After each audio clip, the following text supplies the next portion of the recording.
Nous enchaînons à présent avec Enjeu patrimoine. Nous allons revenir sur une réglementation, sur un texte réglementaire au niveau européen qui a pu créer certaines angoisses au sein du monde des conseillers en gestion de patrimoine il y a quelques mois, beaucoup moins aujourd'hui. Je parle bien sûr de la RIS, la Retail Investment Strategy. Nous allons nous demander ensemble ce qui attend réellement la profession avec ce texte, sachant que ce texte avait un moment notamment remis en cause le modèle de rémunération d'un certain nombre de conseillers en gestion de patrimoine, au moins le modèle français. Pour en parler, nous avons le plaisir de recevoir sur le plateau de Smart Patrimoine Sébastien Acedo. Tout d'abord, bonjour Sébastien Acedo. Bonjour Nicolas. Délégué général de Roham. Roham, donc une association qui regroupe 80 assureurs et notamment des assureurs mutualistes. Et nous avons le plaisir d'accueillir également Nicolas Ducrot. Bonjour Nicolas Ducrot. Bonjour. Directeur général de la CNCGP, l'une des plus grosses associations de conseillers en gestion de patrimoine en France. Peut-être commencer avec vous rapidement, Sébastien Acedo, avant de vous passer la parole, Nicolas Ducrot. La Retail Investment Strategy, telle qu'elle a été portée donc, par Mairead McGuinness, avait fait peur, on peut le dire. Le sujet, c'était les rétrocommissions. C'était de supprimer purement et simplement les rétrocommissions, qui fait quand même partie d'un modèle de rémunération assez répandu en France aujourd'hui. Effectivement, vous l'avez bien fait de le rappeler, c'était le projet un peu funeste de la commissaire Mairead McGuinness, il y a de ça plus d'un an, et qui avait fait couler beaucoup d'encre et qui menaçait purement et simplement la suppression, ce qu'on appelle le ban on commission, la suppression des rémunérations sous forme de commission. Il faut savoir que c'est le modèle dominant du marché français. Elle s'inspirait beaucoup de ce qui se passait au Royaume-Uni, aux Pays-Bas également, où le modèle est plutôt celui des honoraires. Elle souhaitait le généraliser à l'ensemble du marché de l'Union européenne.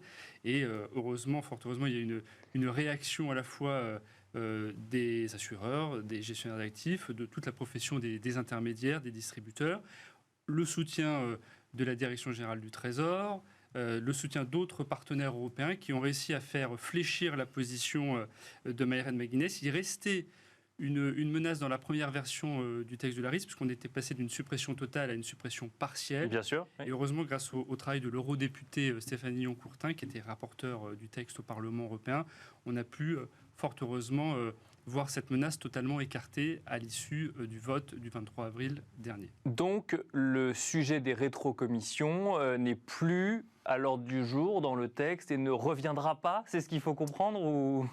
Il faut être très méfiant. D'accord. Au milieu du parcours législatif, il ne faut pas oublier que les discussions se poursuivent également sous la présidence belge dans le cadre du Conseil de l'Union européenne. Il y a encore des discussions là, tout le mois de mai.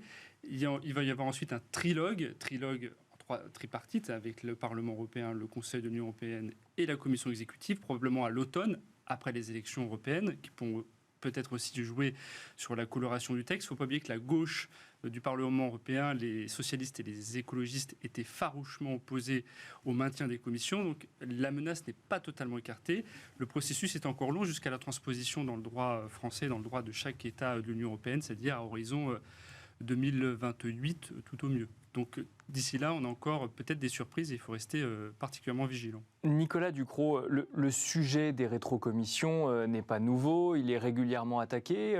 On a quand même eu l'impression que cette fois-ci, avec la Retail Investment Strategy, ça a créé un peu plus d'angoisse quelque part en France, parce que ça avait peut-être un tout petit peu plus de chances d'aboutir et finalement, ouf de soulagement pour l'instant, en tout cas, c'est sorti du texte. Oui, alors c'est vrai que ça a pu susciter l'interrogation, parce qu'effectivement, on en parle depuis un moment de ce sujet des commissions.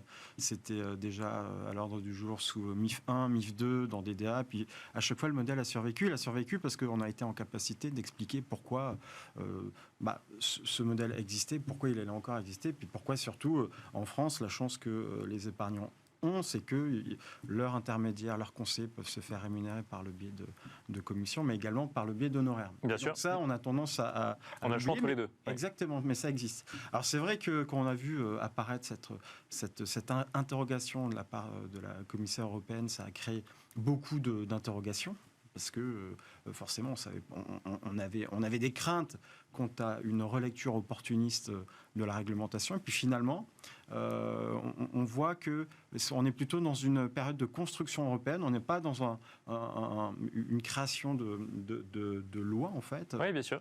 Et donc, il faut en référer au Parlement, en référer au Conseil, en référer à la Commission. Et n'oublions pas qu'avec les élections du mois de juin, on va encore être amené à évoquer ces sujets-là qui sont... Alors, on parle beaucoup des commissions, mais il y a...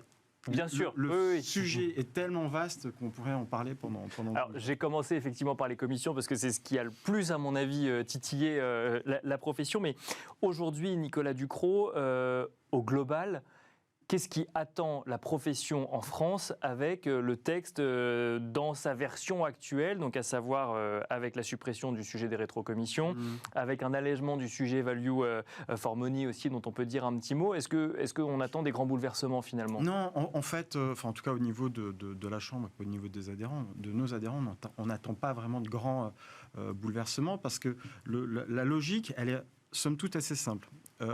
L'épargnant doit être conseillé dans la durée. Voilà. Et ce que font les conseillers en gestion de patrimoine, notamment parce qu'ils sont intermédiaires en assurance, qu'ils ont un devoir de conseil qui est obligatoire, parce qu'ils ont aussi le statut de CIF et ils sont obligés de formaliser leur devoir de conseil, et ben ça, ils ont déjà l'habitude de conseiller tout au long de la vie du produit le client. Voilà. Donc c'est pour ça que nous, à ce niveau-là, on est relativement tranquille. Bon, on a encore, comme je vous le disais, comme vous le disiez, il y a encore le trilogue qui peut se prononcer, il y a encore l'étape, le chemin est très très long, mais en tout cas, maintenant, on a fait le travail à ce niveau-là, et on pense que la trajectoire législative est désormais sur une bonne voie, et on va faire en sorte qu'elle le reste. On peut dire que ça devient un non-sujet pour le secteur français ? Non. Ça va changer beaucoup de choses quand même au quotidien ou... Pour certains, pour ceux qui n'étaient pas au niveau, oui, ça va changer beaucoup de choses. D'accord. Mais en tout ça cas, va rappeler des fondamentaux. Voilà, en plus, nous, on a la chance, comme nous sommes agréés, une association agréée à la fois par l'autorité des marchés financiers et par la CPR, nous avons l'habitude d'aller contrôler nos adhérents une fois tous les 5 ans pour la partie CIF. Et désormais, une fois tous les 5 ans pour la partie intermédiation d'assurance. Donc, si, dans l'hypothèse où ils n'étaient pas au niveau, on est là pour les mettre au niveau. Je comprends. Oui. Sébastien Acedo. Oui. Alors, et pour compléter ce que disait très justement Nicolas, il ne faut pas penser aussi que cette réglementation, parce qu'on a supprimé la menace des commissions, c'est un soulagement, c'est un assouplissement du texte. Oui. Le texte introduit bien quand même quelques obligations nouvelles qui pèseront demain sur les intermédiaires. Alors pas aussi de façon aussi cataclysmique qu'une suppression des commissions, mais on va renforcer les obligations en matière de formation continue, on va y ajouter de la durabilité, la gouvernance produit des assureurs va être également renforcée, on va renforcer l'information précontractuelle, l'IPID, ce fameux document d'information clé, va être aussi revisité pour qu'on fasse mieux le distinguo entre ce qui relève de l'assurance vie et de l'assurance non-vie. Donc globalement, le texte fait quand même peser des obligations supplémentaires nouvelles qu'il faudra bien sûr intégrer une fois que le texte sera mis en place. Parce qu'il ne faut pas le rappeler non plus, l'objectif de base de la RIS, ça n'est pas les commissions, c'est de permettre aux Européens, aux citoyens européens, de permettre d'accéder au marché de l'investissement d'État, ce qui n'est pas le cas aujourd'hui. Bien sûr. 70%, 7 citoyens européens sur 10 n'y ont pas accès, avec une information claire et transparente. Ça, c'est l'objectif de la RIS. Et c'est un objectif qui est partagé à la fois par les assureurs et également par la grande famille des distributeurs et des intermédiaires dans leur diversité. Donc ça, il ne faut pas perdre de vue cet objectif. Oui, donc ce n'est pas une sanction vis-à-vis d'une certaine manière de faire, c'est plus uniformiser quelque part la manière dont on propose des investissements quand on est intermédiaire en investissement quelque part. Exactement, sans oublier, ce que rappelait Nicolas, le principe du devoir de conseil, qui est quand même un principe qui a été réaffirmé en France quand même assez régulièrement par les autorités de tutelle et par la direction générale du Trésor. Et puis il y a tout un travail qui a été mené par la place. Il ne faut pas oublier que la RIS porte sur l'investissement de détail, donc l'épargne, l'assurance vie, les unités de compte. Il ne faut pas oublier que depuis plus de 2 ans, les assureurs et la CPR ont mené un travail de fond pour remettre à plat les frais et les rendements des unités de compte pour écarter ceux qui ne seraient pas totalement bénéfiques dans la durée aux assurés, aux clients. Un mot peut-être sur ce concept de value for money, où on avait l'impression que quelque part, il fallait que le coût d'un produit corresponde à la performance du produit. Ça aussi, c'était quelque chose de nouveau, Nicolas Ducrot? Alors c'est vrai que selon l'endroit où l'on se plaçait, on pouvait avoir l'impression que finalement tout était réduit à une notion de coût. Oui. Ce qui est très bien pour le consommateur, mais sauf que voilà, si le coût est bas, au bout d'un moment, forcément le service qui est en face sera au niveau du coût bas. Et pour ça que la relecture qu'a pu en faire la rapporteure au niveau de la commission Econ, la rapporteure Stéphanie Yon-Courtin, a été justement de remettre en cause, de reconsidérer cette notion coût et de remettre l'accent sur le conseil, puisque effectivement, vous faites bien de le rappeler, l'idée c'est de permettre aux épargnants européens d'investir davantage sur les marchés financiers, et ils pourront investir qu'à partir du moment où ils auront des personnes face à eux en capacité de les épauler. Et donc tout ça, ça a aussi nécessairement un coût. C'est pour ça qu'il y a un rééquilibrage qui a été fait. Bien sûr. Et il faudra s'assurer que maintenant, dans le cadre du trilogue, effectivement, on est encore cette vision qui soit assurée. Mais le sujet qu'on a maintenant, c'est que le trilogue, c'est très long. Il y a beaucoup d'interlocuteurs. On n'est pas... on peut être peut-être... on peut voir passer une réforme ou un amendement qui serait un amendement de dernière minute. Voilà, c'est ça le vrai sujet. C'est qu'on ne voudrait pas que le travail de fond qui a été fourni soit réduit par une lecture un petit peu rapide du texte. Donc c'est pour ça qu'on est très vigilant là-dessus. Et c'est bien aussi, on voit que le Conseil est renforcé parce qu'on voit réapparaître au niveau européen des valeurs qui nous sont chères à la Chambre, c'est notamment en matière de formation.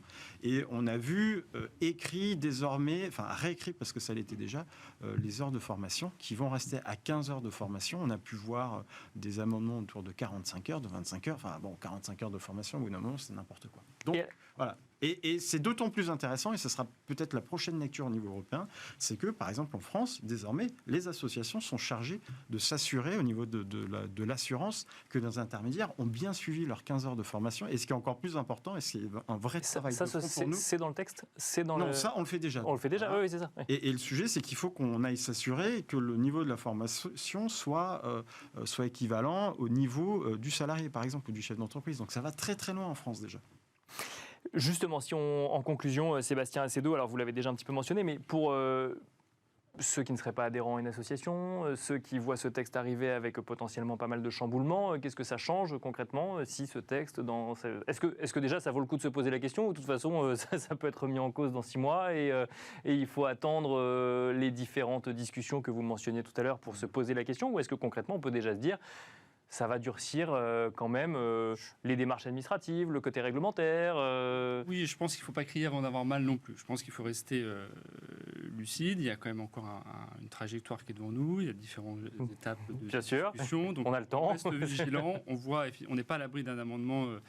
Et il faudra aussi voir le travail de transposition dans le droit français, parce qu'une fois que le texte est adopté, il y a des normes techniques qui suivent. Il y a une phase de transposition qui va durer 2 ans. Donc d'ici là, on a encore le temps de voir passer un certain nombre de dispositions et d'aménagements. Pour autant, Arnaud le rappelait, Nicolas le rappelait, il y a des associations et elles sont là aussi pour accompagner les professionnels et vérifier qu'à différents moments de leur progression, ils respectent les différents jalons de la réglementation, en particulier de la formation, de l'accompagnement. Donc, du moment qu'on a ces associations qui sont là pour vérifier la compétence et vérifier qu'elles sont à jour de leurs obligations. Ça facilite. Ça facilite forcément les choses. Ce sont des interlocuteurs qui servent un peu de tampon entre une direction du Trésor, entre les autorités de tutelle. C'est toujours bon à prendre et c'est des conseils qui au quotidien sont précieux. Merci beaucoup, messieurs. Merci Sébastien Acedo. Merci Nicolas Ducrot de nous avoir décrypté un petit peu le sujet Retail Investment Strategy, même s'il reste encore beaucoup d'étapes. Merci en tout cas à tous les deux et on se retrouve tout de suite dans l'œil du CGP.